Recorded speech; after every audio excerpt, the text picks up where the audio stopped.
presiden Venezuela yang lagi sedang tidur di samping istrinya dicomot oleh Donald. Sebenarnya Amerika cuman mencari satu, nyari minyak.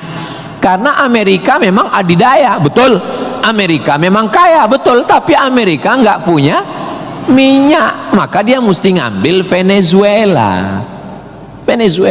Tapi minyak Venezuela ini juga nggak aman, maka dia perlu minyak yang aset paling besar di dunia. Di mana itu? Iran. Itu enaknya ceramah di Unsri ini, nyambung. Bagaimana saya bilang Iran? Dulu nama presidennya Reza Pahlavi, bisa diatur oleh Amerika, tapi kemudian datanglah pemimpin spiritual namanya Ayatollah Khomeini tahun 79 tahun 80, maka semua perusahaan Eropa, Amerika stop, nggak boleh masuk. Akhirnya dia diembargo selama 46 tahun. Gimana cara dia bisa hidup 46 tahun? Jual minyaknya kemana? Amerika nggak mau beli minyaknya, Eropa juga nggak mau. Kenapa Iran tetap bisa tumbuh? Dia jualnya ke Rusia dan Cina. Ada ilmu khusus yang mengkaji ini. Ilmu apa namanya? Geopolitik. Geo dunia, politik. Jadi politiknya bukan antar pilkada kabupaten, tapi geopolitik dunia. Maka Ayatullah ini mesti digulingkan. Meninggal Ayatullah Ruhollah Khomeini, digantikan penerusnya namanya Ayatollah Ali Khamenei. Khamenei mesti dibunuh karena dialah pemimpin spiritual, maka diserang, akhirnya meninggal. Mereka lupa, Amerika lupa. Dia sangka kalau kepalanya dipotong ini mati. Mereka lupa bahwa Iran pernah berperang 8 tahun dengan Irak. Siapa yang membiayai Irak waktu itu menghantam Iran? Amerika. Siapa yang disuruh menghabisi? Saddam Hussein. Saddam bantai. Sebetulnya itu latihan perang. Maka ketika dihajar, menurut Donald Trump 4 hari saja untuk menyelesaikan Iran. Begitu 4 hari tidak selesai, dia ngajak genjatan senjata. Lalu apa jawab Iran? Kau yang memulai, kami yang mengakhiri. Begitu jantannya. Kalau mau ambil minyak Venezuela, tumbangkan Maduro. Kalau mau ambil minyak Irak, tumbangkan Saddam. Kalau mau ambil minyak Libya, tumbangkan Gaddafi. Maka Gaddafi tumbang, Saddam tumbang, Ayatollah tumbang, Maduro tumbang. Kalau mau ambil minyak Indonesia, nggak ada bawa-bawa Islam. Universitas Sriwijaya, tapi isinya sangat Islami. Mahasiswanya belajar di masjid, mahasiswanya dipisah laki-laki dan perempuan, yang laki-laki di depan, yang perempuan di belakang, sehingga yang mahasiswa nggak bisa melirik mahasiswi, dan mahasiswi pun hanya bisa melihat tengkuk mahasiswa. Jadi nggak akan ada istilah pacaran di dalam masjid, di luar kita nggak tahu. Mudah-mudahan Allah menjaga adik-adik semua. Bagi yang sudah daftar dan lulus belajar di Universitas Sriwijaya, ini nikmat yang terbesar. Syukuri dengan ucapan Alhamdulillahi Rabbil Alamin. Dan kita berterima kasih kepada orang yang mengajarkan kita cara bersyukur dengan berselawat untuknya. Allahumma sholli ala Sayyidina Muhammad wa ala ali Sayyidina Muhammad. Ini kampus luas sekali. Saya tadi dibawa dari sholat Masjid Polda pergi ke parkir helikopter, lalu saya sebenarnya mau cerita bahwa saya naik heli, itu aja sebetulnya. Iya, kadang orang cerita mutar-mutar substansinya sulit dipahami. Kenapa kita mesti naik heli. Ini kampusnya Ustadz kalau lewat tol lebih kurang 40 menit dari kota Palembang. Kenapa kampusnya mesti jauh? Ternyata di sini ada 700 hektar kampus yang begitu luas, dan di sini tidak hanya manusia, monyet pun jumpa tadi. Jadi kampus itu idealnya memang begitu. Jangan sampai fakultas pertanian nggak pernah megang tanah, beternak ikan di atas kertas. Fakultas peternakan, fakultas perikanan, tapi nggak pernah megang ikan, hanya presentasi makalah. Begitu lulus kerja jadi teller di bank, nggak nyambung. Maka di sini praktek. Tadi saya diberitahu oleh Bapak Ketua HIPMI, Ustadz Somad, ini tempat praktek pertanian. Masya Allah, negara kita ini, kami dari atas tadi, gemah ripah loh jenawi, tongkat dan batu jadi tanaman, hijau untayan katulistiwa, tapi berasnya impor. Kenapa? Padahal tanah begitu luas. Menunggu sarjana-sarjana pertanian dari Universitas Sriwijaya. Begitu. Kenapa enggak kita tanam? Kalau kita tanam otomatis tanah kita berkah. Kalau sudah dia nanam padi, pasti dia malam berdoa sama Allah, tumbuhkan padiku, berkahkan rezekiku, turunkan hujannya. Kalau sudah ditanam, otomatis ekonomi bangkit, orang akan bekerja, otomatis padi tadi akan dibawa ke kilang padi untuk mengupas kulit padi jadi beras. Berasnya diperdagangkan, diniagakan di pasar-pasar hidup. Tapi tidak semua orang mau. Kenapa? Karena dengan import ada fee, ada uang masuk, ada kejahatan, membunuh petani, membunuh pedagang, akhirnya orang dininabobokan. Jadi solusinya apa? Solusinya semua mesti berangkat dari kampus. Kampus apa? Kampus Universitas Sriwijaya. Ustadz beberapa kali nih nyebut Universitas Sriwijaya. Dia memang setiap 5 menit sekali disebut. Terus kalau orang belajar di Universitas Sriwijaya ini, Ustadz Somad dapat apa? Saya dapat amal jariah dari alumni-alumni yang membangun Indonesia menuju Indonesia Emas 2045 insya Allah. Universitas Sriwijaya bukan swasta, negeri.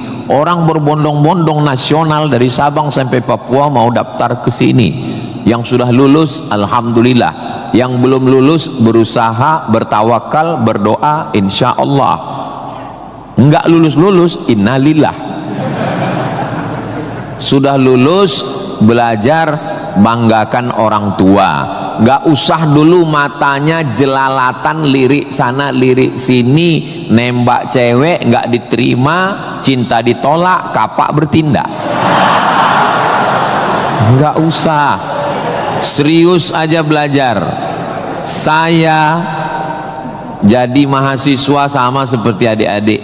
Saya sampai di Kairo 5 September 1998. Belajar 99, 2000, 2001, 2002.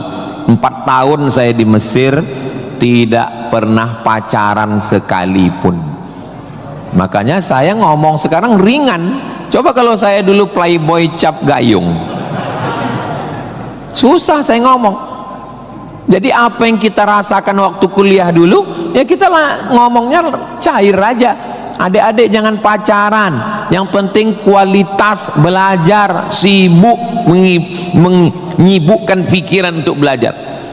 Terus Ustadz dulu nggak pacaran itu gimana ceritanya?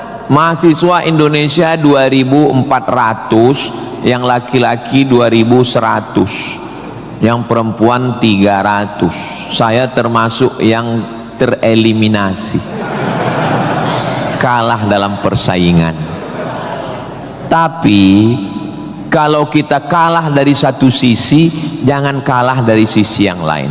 Saya alhamdulillah untuk masalah pacaran mungkin saya kalah. Saya bukan petualang, saya kurang suka adventure. Tapi dalam masalah belajar saya serius. Di Al-Azhar tidak pakai sistem SKS, dia pakai sistem paket. 1 tahun ada 14 mata kuliah tambah 2 juz hafalan Quran dan dibagi 2 termen, 7 termen awal, 7 termen 2. 14 mata kuliah, kalau nggak lulus 3 ulang setahun. 3 mata kuliah itu hanya diulang dalam setahun, habis umur. Maka saya berusaha belajar pagi, petang, siang, malam, tetap tidur dan makan. Dan akhirnya saya selesai S1, masuk bulan September. Saya selesai S1 bulan Juli. Saya selesaikan S1 saya 3 tahun 10 bulan. Selesai 3 tahun 10 bulan. Belajarnya bahasa Arab, diktatnya bahasa Arab, dosennya orang Arab. Maka saya kalau ketemu sama mahasiswa, saya tanya, semester berapa? 4 Pak Ustadz. Tapi mukanya kok tua kali. 14 Pak Ustadz. Kok bisa kamu sampai semester 14? Dosennya orang Indonesia, diktatnya bahasa Indonesia, referensinya Indonesia, campur Inggris dikit, makalah bisa campur AI. Kenapa kuliah bisa begitu lama? Apa kuncinya Ustadz, kenapa kuliah bisa cepat? Kuncinya simple aja. Saya kan belajar dulu dapat beasiswa dari Al-Azhar. Al-Azhar itu kalau tidak naik tingkat setahun, beasiswanya potong 50%.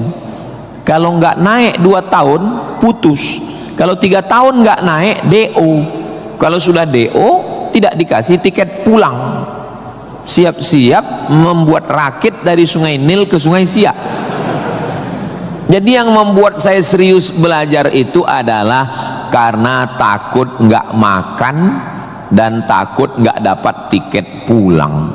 Jadi saya juga terlalu muluk-muluk. Saya nggak berani juga menasihati adik-adik. Saya belajar serius karena takut kepada Allah. Dulu kita nggak begitu. Ya itu. Makanya kalau ada mahasiswa, Ustaz Somad, ya, tolong saya kasih tips biar supaya serius belajar dan nggak pacaran. Saya bilang, cewek itu mau sama kau karena kau berduit. Kalau kau nggak berduit, nggak ada cewek mau. Kalau ada juga cewek mau, kau nggak berduit, dia tetap mau. 2 kemungkinan. Pertama, memang kau bertuah. Yang kedua, cewek itu bodoh. Iya, kan bodoh itu. Udah jelas laki-laki nggak ada duit, mau juga dia. Pelet apa yang dia pakai?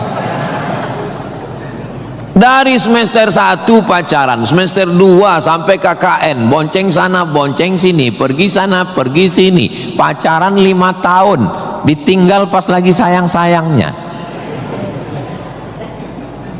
Mohon maaf, kalau ada mahasiswi yang mau pacaran sampai 5 tahun, itu sama seperti iklan roti, dibuka, dijilat, dicelupin, gak dimakan-makan.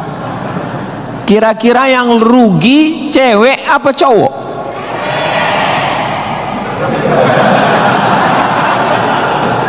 Kalau sudah tahu rugi masih mau pacaran, berarti itu IQ-nya di bawah rata-rata.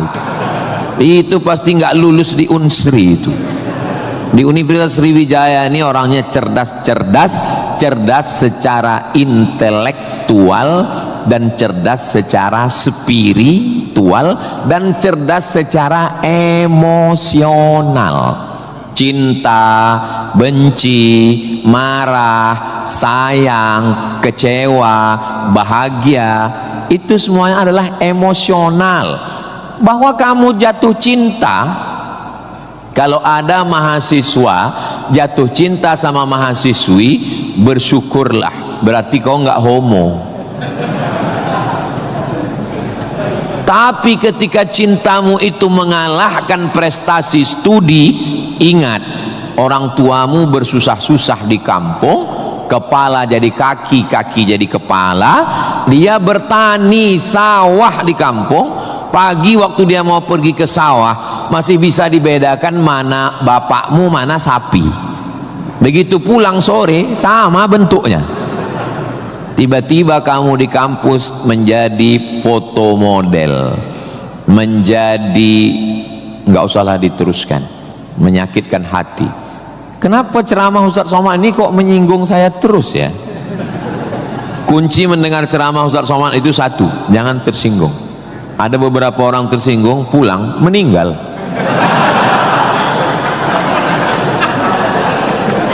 Saudaraku yang dimuliakan Allah, belajar ini seperti pakai kacamata kuda. Jadi waktu belajar dulu pakai kacamata kuda, jangan tengok kanan, jangan tengok kiri, fokus ke depan, tentukan arahmu, maka alam semesta akan membantu. Tentukan targetmu, mana last destination, stasiun terakhir yang mau ditarget mana. Setelah itu langkah karena kakimu, karena kau bertuhan, serahkan pada Allah. Bismillahi tawakkaltu ala Allah, la haula wala quwata illa billah. Ustadz dulu cita-citanya apa? Cita-cita saya selesai S1, habis itu saya S2, habis itu saya S3. Setelah saya doktor, saya mau jadi dosen, dan setelah nanti dapat duit, saya mau membahagiakan orang tua. Cita-cita saya nggak banyak, nggak ada cita-cita saya dulu diundang memberikan kuliah umum ke Universitas Sriwijaya, naik helikopter, nggak ada sama sekali, nggak terpikir di kepala saya, nggak ada terlintas. Cita-cita saya simple, singkat aja. Yang penting kuliah S1, S2, S3, habis itu doktor, jadi dosen, pulang ke kampung, ngajar, membahagiakan orang tua. Makanya waktu saya kuliah di Maroko, saya anak pertama, adik saya anak kedua. Kami cuman berdua, adik beradik, saudara kandung laki-laki dua-duanya. Kata adik saya mau nikah. Saya tunggu kamu pulang selesai S2 di Maroko atau gimana? Saya bilang kau nikah aja duluan, karena aku nggak jelas tanggalnya nih kapan. Pulang pun aku belum tentu nikah. Aku masih banyak cita-citaku. Aku masih selesai S2, aku mau S3, aku mau jadi dosen, aku dapat uang, bahagiakan. Kau kalau mau nikah, nikahlah duluan, jangan terhalang karena aku.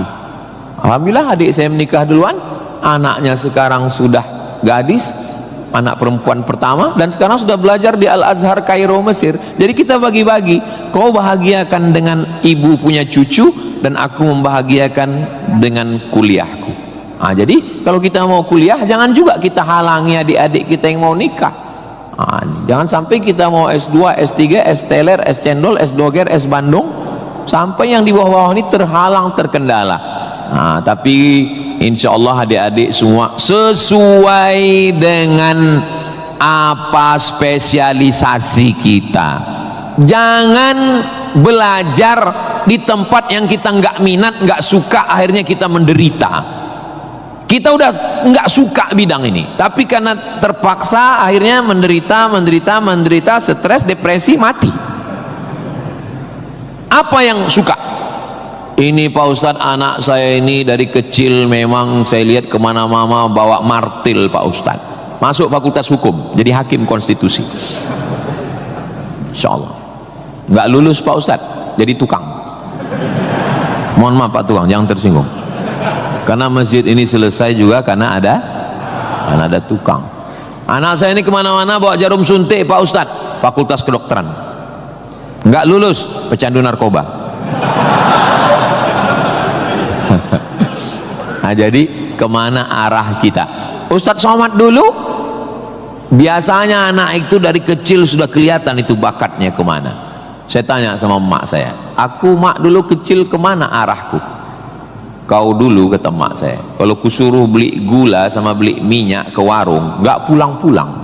Kenapa? Cerita sama orang di warung itu. Kita kalau lagi keluar main dulu itu, kalau masuk kelas jam istirahat itu dulu namanya keluar main. Bapak Zul gitu juga? Berarti udah tua. Anak sekarang nggak tahu, sebaya kita berarti sama-sama 28 tahun. Masalah umur ini kan bukan masalah angka, tapi masalah rasa.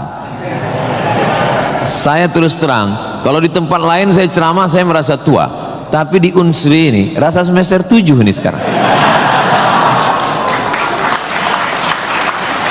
Nah itu, maka saya memang minta itu kepada Ustadz Kemas Ali, tolong kalau saya datang ke Sumatera Selatan 5 unsur mesti tercapai. Saya ada ceramah di kantor, alhamdulillah tadi sudah di kantor polisi. Tolong bawa saya ceramah di tanah lapang, tablik akbar supaya semua masyarakat dapat. Yang ketiga ceramah di masjid supaya ada pengajian yang betul-betul ngaji, biasanya subuh. Yang keempat adalah ceramah di spesialisasi, kadang ceramah di IDI, Ikatan Dokter Indonesia, ceramah di PERADI, Persatuan Advokat Indonesia, kemudian satu lagi di kampus. Kenapa saya minta kampus? Karena kampus ini masa depan. Kalau panti jompo itu masa lalu. Ustaz jangan disebut jompo, kami di sini ada juga yang tua. Saya tidak ada melihat orang tua di sini. Ini hanyalah anak-anak muda yang terjebak di tubuh yang tua. Nah, jadi sebetulnya masalah tua dan muda itu adalah masalah semangat dan perasaan. Kalau semangatnya muda, perasaannya muda, maka disebut dia dengan sumpah pemuda. Padahal yang bersumpah itu orang tua. Tapi karena dia semangat, memang luar biasa Masjid Nabawi Unsri ini. TV-nya 4 di kiri, 4 di kanan. Luar biasa Bapak. Kadang kita ceramah di beberapa masjid itu kecil aja TV-nya. Ini sampai 4. Ini menunjukkan anggaran untuk kampus ini memang hebat. Itu luar biasa. Jadi kalau ada orang mengatakan bahwa Sumatera Selatan itu bawahnya itu banyak emas, memang datanglah ke Unsri, memang terbukti atapnya pun emas. Nggak salah itu Pak Ketua HIPMI, memang banyak emas yang perlu digali di Sumatera Selatan ini, dan Unsri sudah mewujudkannya di atas. Siapa yang bisa melakukan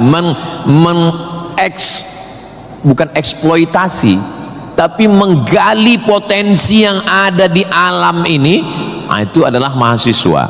Inna fi khalqis samawati, dalam penciptaan langit, wal ardi, penciptaan bumi, wakhtilafil laili wan nahari, perputaran siang dan malam, la ayat, itu semua adalah ayat-ayat.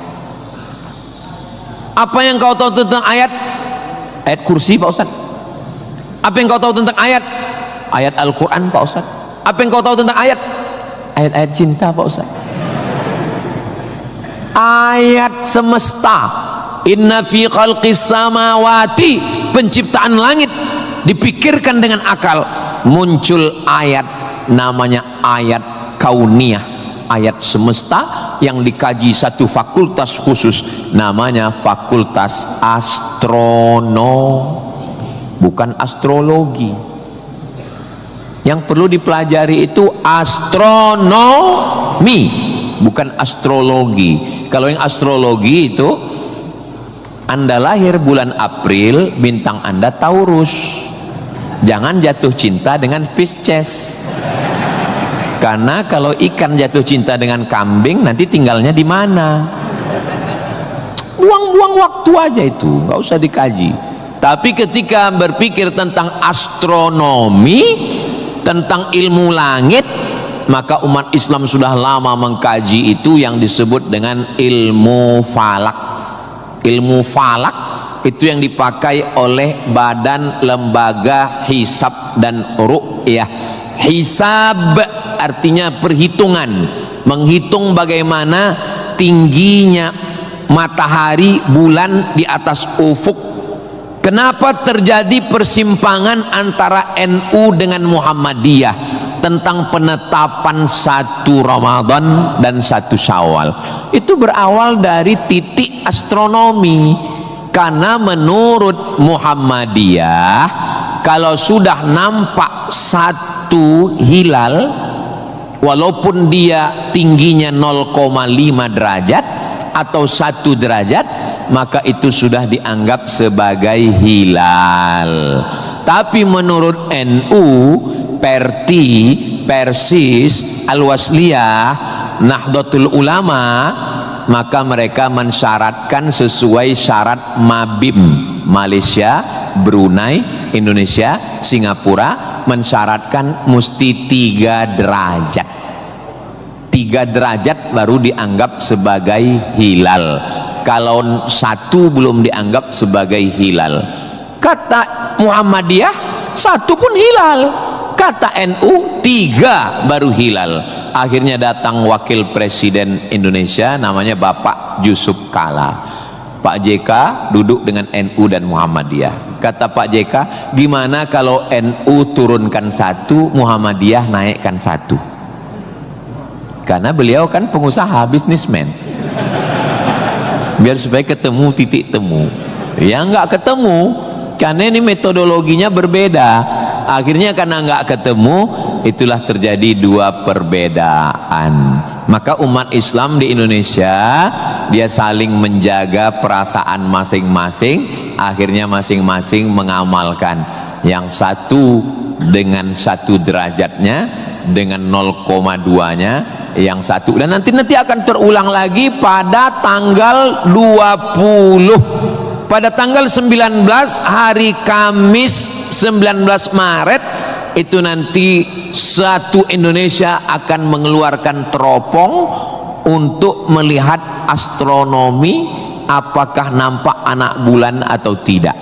Di Riau itu teropongnya dibeli dulu harganya 50 juta. Sejak dibeli sampai sekarang nggak pernah nampak hilal. Ustaz kok tahu? Teman saya kebetulan salah satu yang bekerja di situ. Dia pernah posting gambar di teropong. Saya tanya, apa yang nampak? Dibilangnya gaji 13 katanya.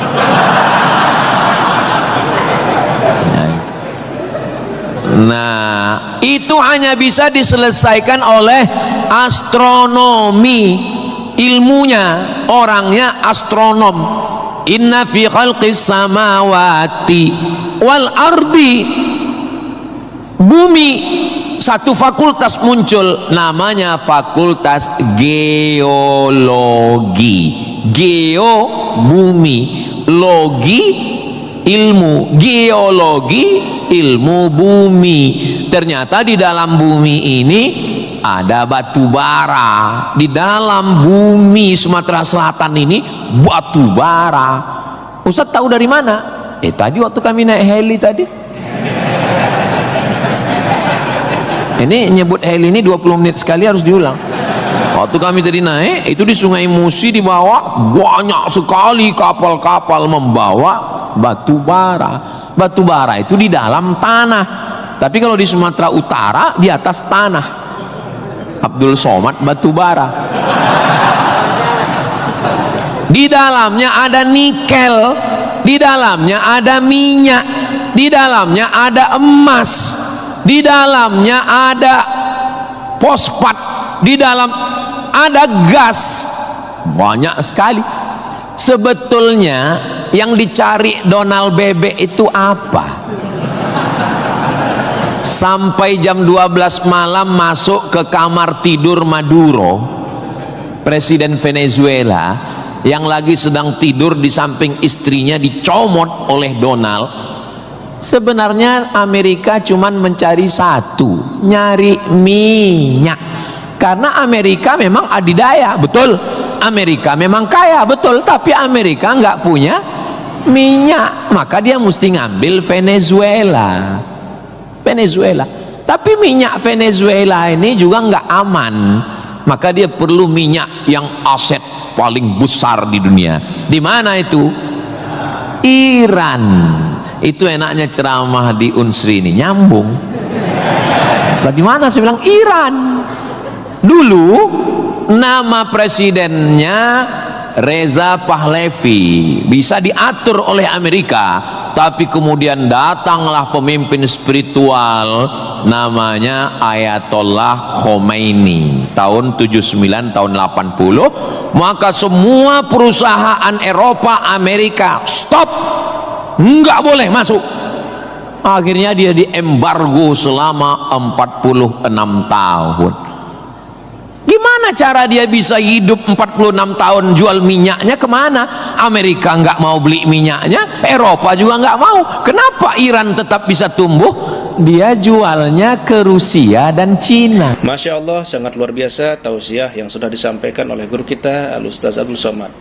Sahabat beriman yang dimuliakan Allah, tetaplah di channel ini karena kajian ini belum selesai dan masih banyak lagi hal-hal menarik yang akan disampaikan oleh beliau. Tetaplah di channel ini dan mari kita lanjutkan kembali. Selamat mendengarkan. Ada ilmu khusus yang mengkaji ini. Ilmu apa namanya? Geopolitik. Geo dunia, politik. Jadi politiknya bukan antar pilkada kabupaten, tapi geopolitik dunia. Maka Ayatullah ini mesti digulingkan. Meninggal Ayatullah Ruhollah Khomeini, digantikan penerusnya namanya Ayatollah Ali Khamenei. Khamenei mesti dibunuh karena dialah pemimpin spiritual. Maka diserang, akhirnya meninggal. Mereka lupa, Amerika lupa. Dia sangka kalau kepalanya dipotong ini mati. Mereka lupa bahwa Iran pernah berperang 8 tahun dengan Irak. Siapa yang membiayai Irak waktu itu menghantam Iran? Amerika. Siapa yang disuruh menghabisi? Saddam Hussein. Saddam bantai. Sebetulnya itu latihan perang. Maka ketika dihajar, menurut Donald Trump 4 hari saja untuk menyelesaikan Iran. Begitu 4 hari tidak selesai, dia ngajak genjatan senjata. Lalu apa jawab Iran? Kau yang memulai, kami yang mengakhiri. Begitu jantannya. Kalau mau ambil minyak Venezuela, tumbangkan Maduro. Kalau mau ambil minyak Irak, tumbangkan Saddam. Kalau mau ambil minyak Libya, tumbangkan Gaddafi. Maka Gaddafi tumbang, Saddam tumbang, Ayatollah tumbang, Maduro tumbang. Kalau mau ambil minyak Indonesia,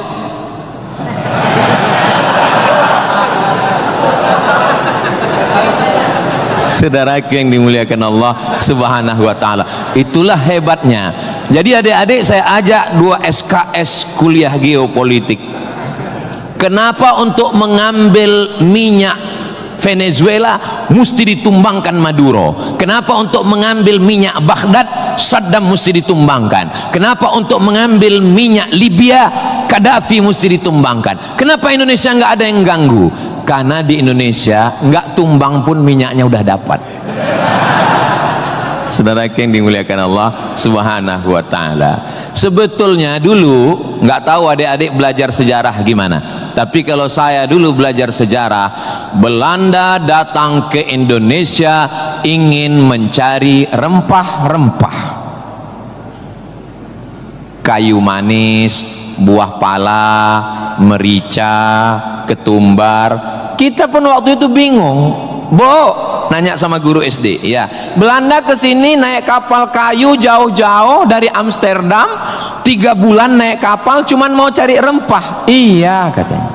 Sekarang baru kita tahu mereka bukan nyari rempah, nyari minyak. Ini udah di kapling-kaplingnya. Papua emas, Sulawesi nikel. Ada satu pulau namanya Pulau Emas, Swarna Dwipa. Swarna Dwipa artinya pulau emas, nama lain dari Sumatera. Dulu ketika Portugis, ada satu negara namanya Portugal, orangnya namanya Portugis. Portugis dengan Portugal itu sama, cuman beda nama negaranya Portugal, orangnya Portugis. Portugal itu bukan persatuan orang tua gatal.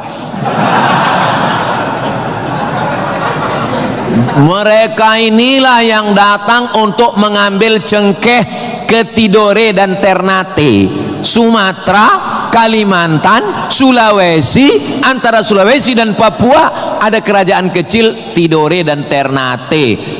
Tanaman yang mereka cari adalah cengkeh, karena cengkeh hanya tumbuh di Tidore dan Ternate. Ketika mereka ambil bibit cengkeh mau ditanam di Eropa, musim dingin mati.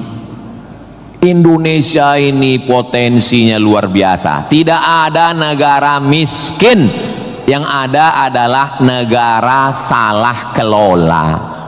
Ustaz sedang bicara Indonesia? Tidak, negara kita kaya. Saya bicara tentang Konoha. Maka saya tidak pernah pesimis, saya selalu optimis. Makanya walaupun ini bulan puasa, lapar, tapi suara saya menggelegar kan? Karena saya di kampus Unsri, maka saya semangat. Tapi seandainya ceramah siang jam 2 habis khutbah Jumat ini bukan di Unsri, tidak begini isi ceramah saya. Paling saya, marilah kita banyak ingat mati. Ini bulan Ramadan, mari kita banyak-banyak beristighfar, kita mengejar Lailatul Qadar. Tapi saya sedang bicara tentang masa depan.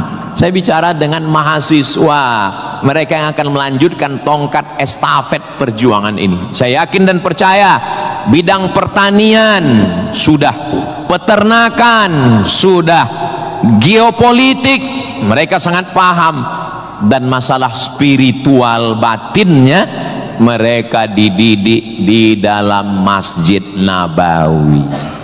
Mereka diingatkan tentang 3. Adik-adik belajar agama ini nggak usah repot, nggak usah ribet, nggak usah jelimet. Yang penting di dalam hati itu ada 3. Pertama, akidah. Wujud qidam baqa mukhalafatu lil hawadisi qiyamuhu binafsihi wahdaniyah qudrat iradat ilmun sama basar kalam sifat 20. Ini akidah kita Imam Abul Hasan Al-Asy'ari. Yang kedua, setelah akidahnya mantap, dia mau beribadah. Di mana caranya beribadah? Rukun, syarat, wajib, sunnat. Inilah yang kedua, namanya fikih. Belajar fikih solat, belajar cara wudu, cara tayamum yang membatalkan solat. Tapi dua-dua ini nggak ada maknanya. Ibadahnya nggak bermakna, akidahnya nggak bermakna kalau tidak ada yang ketiga. Yang ketiga adalah akhlak, sopan santun, tata krama, budi bahasa, menghormati orang tua, memuliakan dosen. Saya sangat bisa untuk ceramah berdiri naik di atas ini, bisa. Kalau mau saya tadi minta sama panitia, Pak panitia izin saya mau naik ke atas, boleh. Lalu kenapa saya nggak naik ke atas? Karena saya segan tapak kaki saya di atas kepala Pak Rektor. Saya di atas sementara Bapak Ketua DPRD di bawah. Itu namanya sopan santun, tata krama, budi bahasa. Tapi adik-adik yang di atas jangan tersinggung. Saya bukan menyinggung. Nggak apa-apa, demi Allah nggak apa-apa. Tapi Pak Ustadz khotib Jumat kan naik ke atas. Khotib Jumat di atas memang mimbar ini untuk khutbah. Mimbar Nabi itu tangganya cuma 3. 1, 2, 3. Maka kalau definisinya lebih dari yang dibuat Nabi adalah bid'ah, inilah mimbar yang bid'ah. 1, 2, 3, 4, 5, 6, 7, 8. Mimbar Nabi cuma 3. Sekarang orang belajar agama bukan mau menggali potensi agama, tapi hanya cukup dengan 5 jari. Jika tidak ada zaman Nabi, bid'ah. Apa ini? Orang mondok 7 tahun, belajar lagi di Al-Azhar, belajar lagi di Darul Mustafa Yaman, belajar lagi di Al-Ahqaf, terbang Syekh Syafiq dari Qudratullah, terbang ke Yaman belajar agama, bahasa Arab, nahu, sorob, balaghah, mantik, bayat, ma'ani. Ada orang ngaji cuman 5. kalau tidak dibuat Nabi bid'ah. Hari pertama ngaji online, hari kedua mulai membid'ahkan orang lain. Ini pemiskinan ilmu. Dan orang-orang beginilah yang mau diadu domba. Jangan mau diadu domba, karena kita bukan domba. Maka siapa yang mau diadu domba, nanti disembelih waktu Idul. Saudaraku yang dimuliakan Allah Subhanahu wa taala. Jadi belajar agama itu penting.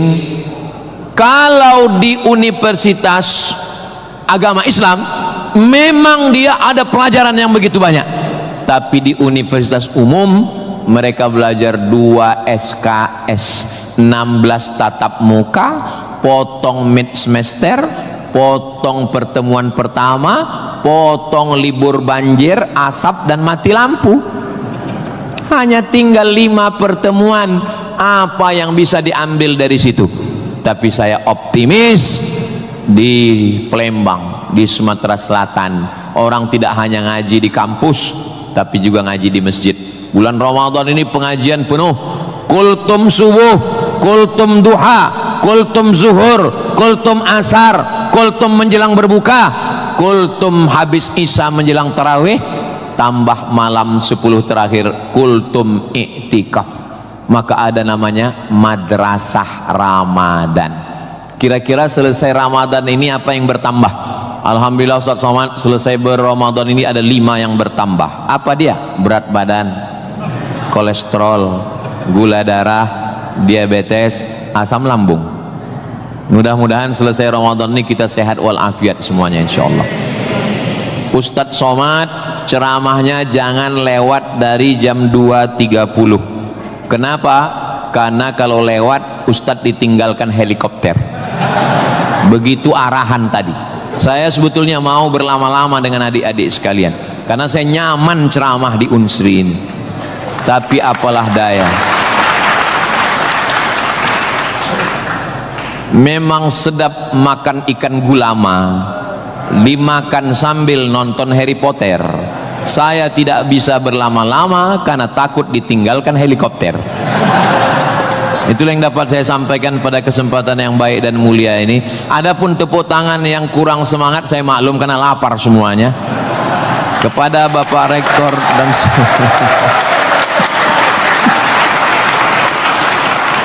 maukah Bapak Ibu memaafkan kesilapan dan kekhilapan saya? Di akhir majelis saya tutup dengan satu pantun penutup. Menangkap puyuh di Bukit Selasih. Thank you dan terima kasih. Assalamualaikum warahmatullahi wabarakatuh. Tadi dipesankan Ustaz langsung baca doa, Allahumma ja'al hadhil jami'ata jami'atan mubarakatan fiha. Ya Allah, jadikanlah Universitas Sriwijaya universitas yang penuh dengan keberkahan. Allahumma jazi asatidatina, berikanlah balasan terbaik kepada Bapak Rektor, Wakil Rektor, Dekan, Wakil Dekan, Ketua Jurusan, dosen-dosen kami ya Allah. Sahih ajsadahum, sehatkan badannya, qawi imanahum, kuatkan imannya, wajzi hasanatihim, berikan balasan terbaik untuk guru-guru kami ya Allah. Allahumma hafaz abna'ana wa banatina, adik-adik mahasiswa mahasiswi kami, jaga hati badan mereka dari fitnah akhir zaman ini ya Allah. Allahumma ja'al hadzal balada baladan amina, jadikanlah Sumatera Selatan Indonesia baldatun thayyibatun wa rabbun ghafur. Allahumma dafa'na al-ghala wal waba wal fahsya wal riba waz zina, selamatkan dari malapetaka, bencana, riba, zina, narkoba, perbuatan keji dan mungkar. Allahumma ansur ikhwanana al-mujahidin al-mustad'afina fi Palestin, tolong saudara kami yang sedang teraniaya di Palestina ya Allah. Rabbana taqabbal minna, terimalah salat kami, puasa kami, qiyamul lail kami, tahajud kami, zikir kami, khataman Quran kami. Wa tammim taqsirana, sempurnakan segala kekurangan kami. Waqtim bis salihati a'malana, tutup umur kami dengan husnul khatimah. Kama jama'tana fi hadzal majlisil mubarak, sebagaimana engkau kumpulkan kami di majelis ilmu di tempat terbaik, di waktu yang baik, dengan ibadah yang baik, kumpulkan kami nanti di surga bersama Nabi Muhammad sallallahu alaihi wasallam. Rabbana atina fid dunya hasanah wa fil akhirati hasanah wa qina adzabannar. Wa sallallahu ala sayyidina Muhammad wa ala alihi wa sahbihi wa sallam walhamdulillahi rabbil alamin. Taqabbalallahu minkum minna wa minkum taqabbal ya karim. Adik-adik jangan berdiri dulu, duduk. Saya dengan Pak Rektor dengan Civitas Akademika duduk di depan, lalu diambil fotonya dari sini. Soto bukan sembarang soto, soto dimakan di tengah laut, foto bukan sembarang foto, habis foto cepat diupload. Assalamualaikum warahmatullahi wabarakatuh. Segala urusannya. Dan buat sahabat semua yang sudah setia menyimak kajian ini sampai selesai, saya ucapkan terima kasih banyak. Semoga Allah Subhanahu wa taala melimpahkan segala rahmat dan karunia-Nya kepada sahabat semua. Selalu diberikan kesehatan, dimudahkan segala urusannya dan dilancarkan rezekinya. Amin ya rabbal alamin. Demikian yang dapat saya bagikan, kurang lebihnya mohon maaf. Sampai bertemu lagi di kajian berikutnya. Wabillahi taufik wal hidayah. Wassalamualaikum warahmatullahi wabarakatuh. Setelah kita mendengarkan bersama kajian yang sangat luar biasa dari guru kita Al-Ustaz Abdul Somad, sekarang mari kita lanjutkan aktivitas kita masing-masing. Semoga apa yang sudah beliau sampaikan kepada kita semua menjadi ilmu yang bermanfaat dalam kehidupan kita sehari-hari. Buat sahabat semua, saya ucapkan selamat beraktivitas dan sukses selalu. Sampai bertemu lagi di video berikutnya. Wassalamualaikum warahmatullahi wabarakatuh. Bismillahirrahmanirrahim. Assalamualaikum warahmatullahi